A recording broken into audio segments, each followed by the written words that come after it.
तो दुनिया की नजर रूस और यूक्रेन की जंग पर टिकी हुई है, लेकिन इस जंग के बीच इससे भी खतरनाक एक दूसरी जंग शुरू हो गई है।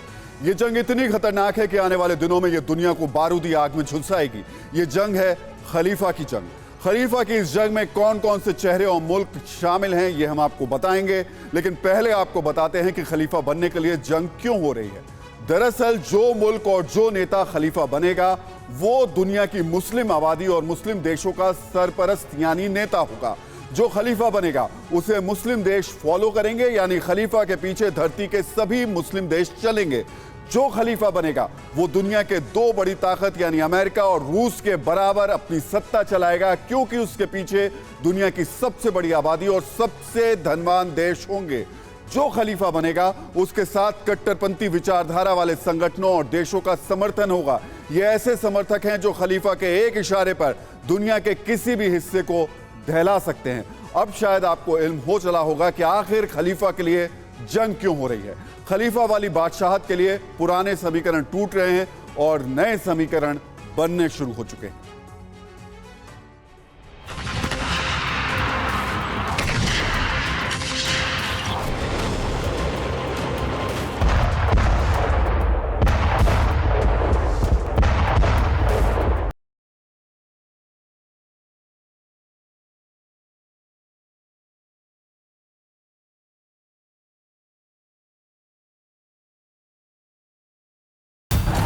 यूक्रेन में जारी भीषण बारूदी कोहराम के बीच मुस्लिम देशों का खलीफा बनने के लिए तुर्की ने नया तिकड़ा आजमाया है।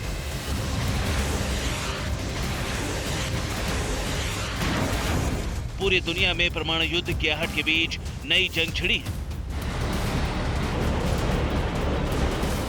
नए गुट बन रहे हैं, नए समीकरण सेट हो रहे हैं, नए दोस्त बन रहे हैं। इन तमाम हलचलों के बीच सुलगते सवाल है, सस्पेंस है, बादशाहत की रेस है।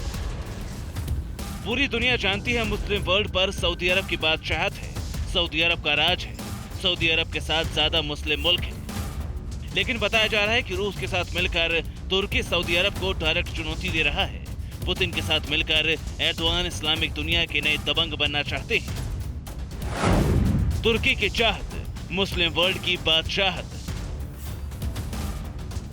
अपनी इसी चाहत को अंजाम देने के लिए नाटो का सदस्य तुर्की रूस के साथ समझौता करने को तैयार है। अमेरिका, ब्रिटेन, फ्रांस समेत तमाम नाटो देशों के विरोध के बावजूद तुर्की रूस के साथ डील करना चाहता है। नाटो को धोखा, सऊदी अरब को झटका, तुर्की बनेगा मुस्लिम वर्ल्ड का खलीफा।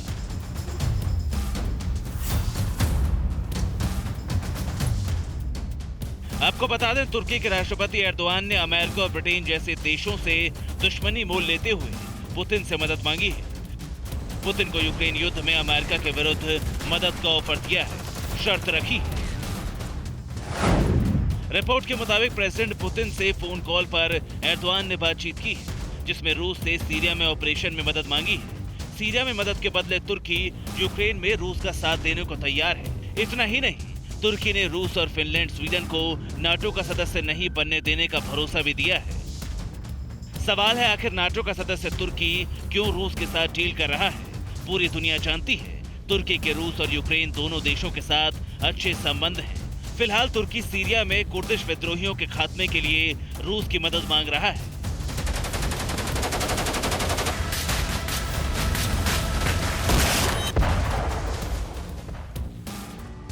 और इसी से जुड़ी एक बड़ी खबर सामने आई है। खलीफा की दावेदारी में एर्दोआन का बड़ा दाव। तुर्की का नाम बदला, तुर्की हुआ देश का नया नाम। संयुक्त राष्ट्र ने तुर्की के नए नाम को दी मान्यता। विरासत से जुड़ने के लिए एर्दोआन ने बदला देश का नाम। तो तुर्की का नाम अब बदल चुका है और तुर्की की नई पहचान, नया नाम अब तुर्के है।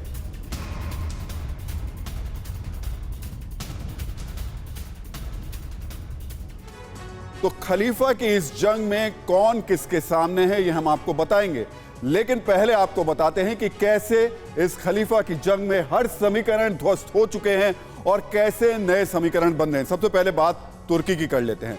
तुर्की नाटो का सदस्य है, लेकिन तुर्की अब रूस के साथ मिलकर नॉर्थ सीरिया में मिलिट्री ऑपरेशन को अंजाम देना चाहता है। नॉर्थ सीरिया में अमेरिका समर्थक कुर्दों का कब्जा है। रूस अक्सर इस इलाके को निशाना बनाता रहा है, लेकिन अब तुर्की भी इस इलाके में कुर्दों के खिलाफ मिलिट्री ऑपरेशन करना चाहता है। दूसरे शब्दों में कहें तो तुर्की अब सीरिया में रूस के साथ मिलकर अमेरिका के खिलाफ मोर्चा खोलना चाहता है। सवाल यह है कि आखिर तुर्की नेटो का मेंबर होते हुए अमेरिका के खिलाफ जंग क्यों छेड़ना चाहता है? इसकी वजह है पहले विश्व युद्ध में तुर्की की हार के बाद कई अलग अलग देश बने। इसमें कुर्दिस्तान का इलाका सीरिया, इराक, तुर्की, ईरान और आर्मेनिया जैसे देशों में बंट गया। इन इलाकों में रहने वाले कुर्द अब अलग कुर्दिस्तान बनाना चाहते हैं। तुर्की में कुर्दिस्तान वर्किंग पार्टी कुर्दिस्तान के लिए लड़ रही है। सीरिया में इन्हीं कुर्दों के सहारे अमेरिका असद सरकार को बेदखल करना चाहता है। लेकिन एर्दोआन की परेशानी यह है कि कुर्द तुर्की में उनके खिलाफ हथियार उठाए हुए हैं। इसलिए खलीफा बनने के लिए एर्दोआन ने सबसे पहले कुर्दों के खिलाफ रूस के साथ मिलकर मोर्चाबंदी की है और दुनिया के ऑर्डर को चेंज कर दिया है। एक और बड़ी खबर आपको बता दें, खलीफा की जंग से इस वक्त दो खेमे हैं और एक सऊदी अरब और दूसरी तरफ टर्की।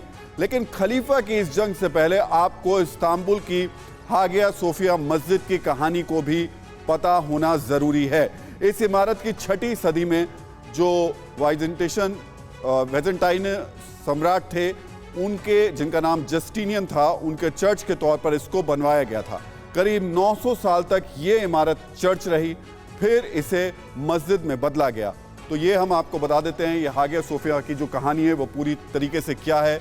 1934 में इसको म्यूजियम बनाया गया और उसके बाद जो सबसे इंपॉर्टेंट पक्ष रहा वो ये कि एर्दोआन ने इसको फिर से मस्जिद में तब्दील कर दिया। तो 1934 में म्यूजियम में तब्दील होने के बाद इसको जब एर्दोआन ने 86 साल बाद फिर से मस्जिद में तब्दील किया, बदला, तो इसके मायने क्या हैं? करीब 1600 साल पुरानी ये इमारत यूनेस्को के विश्व विरासत में शुमार है। इसे मस्जिद के तौर पर स्थापित कर एर्दोआन ने खलीफा बनने की तरफ पहला कदम बढ़ाया, क्योंकि इसके जरिए एर्दोआन ने सऊदी अरब की धार्मिक सत्ता को चुनौती दी। परवाह देश की, सोमवार से शुक्रवार रात 10 बजे TV9 भारतवर्ष पर।